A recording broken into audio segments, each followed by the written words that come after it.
Bonjour les amis, et bienvenue de nouveau sur la chaîne La Matière. Je vous le dis à chaque fois, mais c'est toujours un plaisir de vous retrouver. Ce soir, je ne dispenserai pas de cours, mais je veux vous faire part d'un message qui, je l'espère, s'adressera à votre âme. Nous sommes toujours dans la philosophie hermétique. Je vous suggère de vous installer confortablement et de vous laisser porter par les paroles. Au commencement, nous étions unis vers le 1. Et depuis que nous sommes dans l'univers, savons-nous vers où nous mène le chemin? Il faut avoir les clés et être ouvert pour sauter les verrous. Ouvrir la fenêtre pour voir naître le feu. Car pour être, il faudra naître, puis connaître. Doit-on saigner pour suivre quelque enseignement? Et si l'enseignement, alors il faut apprendre, car il y a tout à apprendre. La quête de l'envers se poursuit à l'endroit. La vie qui nous conduit à la mort, qui est l'âme hors du corps. Le fort, qui voit son feu disparaître, cède à la terre son air et son eau. Enfin, le M est naissance. Nous serons d'ailleurs feu un tel un être éteint, qui est éteint. Le soufre, le mercure et le sel, unis vers le 1. C'est pour cela qu'il ne faut pas s'enfermer. Enfer et enferme sont le même mot. Ainsi, j'ai fui le Dieu du diable, car il juge. Et si l'enfer me ment, alors le jugement. Le diabole est celui qui divise. Le symbole, quant à lui, réunit. Quitte à trépasser, autant emprunter les 3 passages. Si nous ne sommes que de passage, c'est par l'apprentissage que l'apprenti deviendra sage. Ne pas craindre l'étrange pour se connaître en soi. Il faut être en jeu, d'où conseillent les anges. La tombe où l'on tombe n'est qu'un état, à l'instar de tomber malade, tomber amoureux ou tomber enceinte. Ô merveille, nous veillons car nous sommes sûrs, et la merveille sur ses enfants. Voici la clé numéro 13. Le 13 est le nombre de la mort et de la naissance. C'est celui de la propriété et de l'héritage, de la société et de la famille, de la guerre et des traités. La société a pour base les échanges du droit, du devoir et de la foi mutuelle. Le droit, c'est la propriété. L'échange, c'est la nécessité. Et la bonne foi, c'est le devoir. Celui qui veut recevoir plus qu'il ne donne, ou qui veut recevoir sans donner, est un voleur. La propriété est le droit de dispensation d'une partie de la fortune commune. Ce n'est ni le droit de destruction, ni le droit de séquestration. Détruire ou séquestrer le bien public, ce n'est pas posséder, c'est voler. Je dis le bien public parce que le vrai propriétaire de toute chose, c'est Dieu, qui veut que tout soit à tous. Quoi que vous fassiez, vous n'emporterez rien en mourant, rien des biens de ce monde. Or, ce qui doit vous être repris un jour n'est pas réellement à vous. Cela ne vous a été que prêté. Et quant à l'usufruit, c'est le résultat du travail. Mais le travail même n'est pas une garantie assurée de possession. La guerre peut venir par la dévastation ou l'incendie et déplacer la propriété. Il faut donc faire un bon usage de ces choses qui périssent, parce qu'on va périr avant elles. Songez que l'égoïsme provoque l'égoïsme, et que l'immoralité du riche répondra des crimes des pauvres. Que veut le pauvre si c'est quelqu'un d'honnête? Il veut du travail.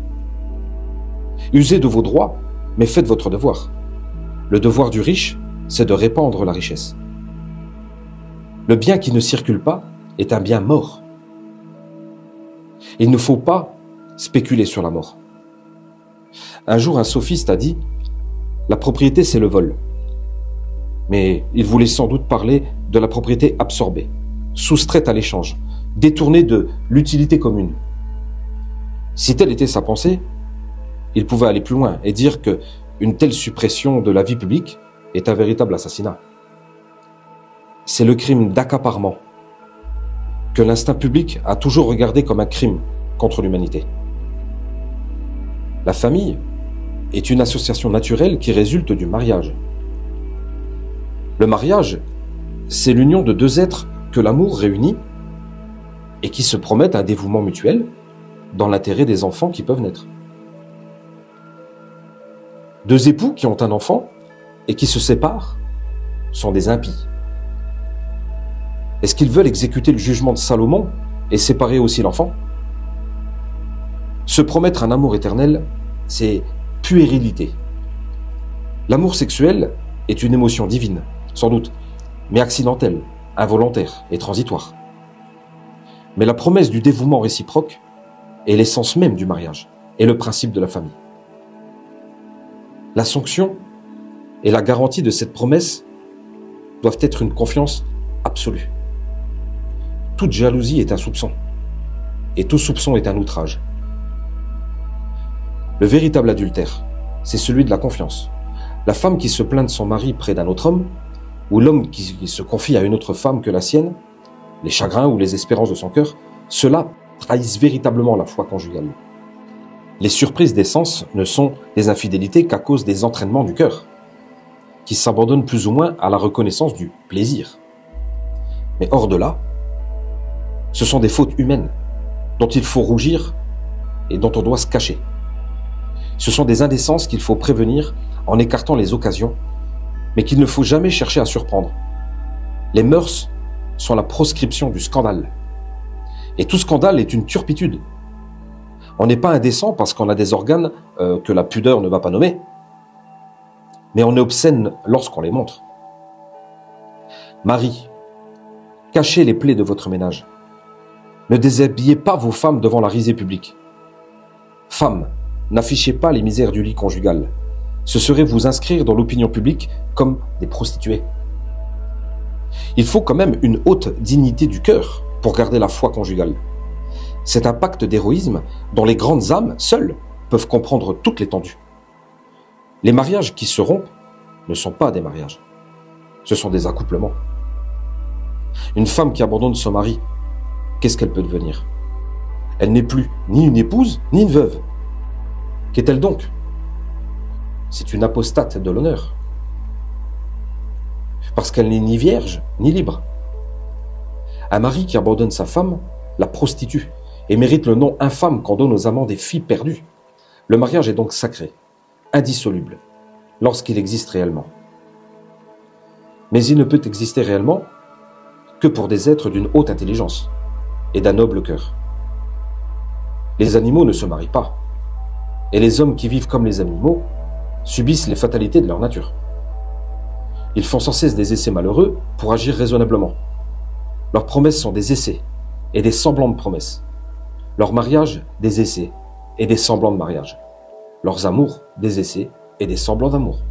Ils voudraient toujours et ne veulent jamais. Ils entreprennent toujours et n'achèvent jamais. Pour de pareils gens, les lois ne sont applicables que du côté de la répression. De pareils êtres peuvent avoir une nichée, mais ils n'ont jamais de famille. Le mariage, la famille, sont les droits de l'homme parfait, de l'homme émancipé, de l'homme intelligent et libre. Interrogez les annales des tribunaux et lisez l'histoire des parricides. Soulevez le voile noir de toutes les têtes coupées et demandez-leur ce qu'elles ont pensé du mariage et de la famille. Quel lait ont-elles sucé? Quelles caresses les ont ennoblis? Vous tous qui ne donnez pas à vos enfants le pain de l'intelligence et de l'amour. Vous tous qui ne sanctionnez par l'autorité paternelle, par la vertu du bon exemple. Ces misérables étaient des orphelins par l'esprit et par le cœur, et ils se sont vengés de leur naissance. Nous vivons dans un siècle où, plus que jamais, la famille est méconnue dans ce qu'elle a de auguste et de sacré. L'intérêt matériel tue l'intelligence et l'amour. Les leçons de l'expérience sont méprisées. on marchande les choses de Dieu. La chair insulte l'esprit. La fraude rit au nez de la loyauté. Plus d'idéal, plus de justice. La vie humaine s'est rendue orpheline des deux côtés. Courage et patience. Ce siècle ira où doivent aller les grands coupables. Voyez comme il est triste. Bientôt, un siècle de plus sera jugé par l'histoire. Et on écrira sur un grand tombeau de ruines: ici a fini le siècle parricide, le siècle bourreau de son Dieu. À la guerre, on a le droit de tuer pour ne pas mourir. Mais dans la bataille de la vie, le plus sublime des droits, c'est de celui de mourir pour ne pas tuer. L'intelligence et l'amour doivent résister à l'oppression jusqu'à la mort, jamais jusqu'au meurtre. Homme de cœur, la vie de celui qui t'a offensé est entre tes mains, car celui-là est maître de la vie des autres qui ne tient pas à la sienne. Écrase-le avec grandeur, fais-lui grâce. Mais est-ce qu'il est défendu de tuer un tigre qui nous menace? Si c'est un tigre à face humaine, il est plus beau de se laisser dévorer. Mais si le tigre menace mes enfants, alors que la nature elle-même vous répond. Harmodius et Aristogiton avaient des fêtes et des statues dans l'ancienne Grèce. La Bible a consacré les noms de Judith et d'Aode, et l'une des plus sublimes figures du livre saint, c'est celle de Salomon, aveugle et enchaîné, qui secoue les colonnes du temple en s'écriant « Que je meure avec les Philistins ». Croyez-vous toutefois que si Jésus, avant de mourir, était allé à Rome pour poignarder Tibère, est-ce qu'il aurait sauvé le monde comme il l'a fait en pardonnant à ses bourreaux et en mourant même pour Tibère? Brutus, en tuant César, a-t-il sauvé la liberté romaine?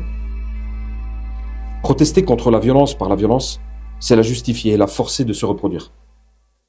Mais triompher du mal par le bien, de l'égoïsme par l'abnégation, de la férocité par le pardon, c'est le secret de la victoire éternelle. J'ai vu la place où la terre saignait encore du meurtre d'Abel. Et sur cette place passait un ruisseau de pleurs. Et des myriades d'hommes s'avançaient conduits par les siècles, en laissant tomber des larmes dans le ruisseau. Et l'éternité, accroupie et morne, contemplait les larmes qui tombaient. Elle les comptait une à une, et il n'y en avait jamais assez pour laver une tache de sang. Mais entre deux multitudes et deux âges vint le Christos, le Messie. Et dans la terre du sang et des larmes, il planta la vigne de la fraternité. Et les larmes et le sang aspirés par les racines de l'arbre divin devinrent la sève délicieuse du raisin, qui doit enivrer d'amour les fils de l'avenir.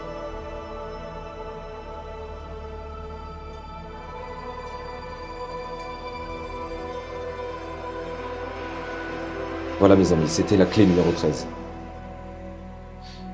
Je vais vous laisser sur cette pensée.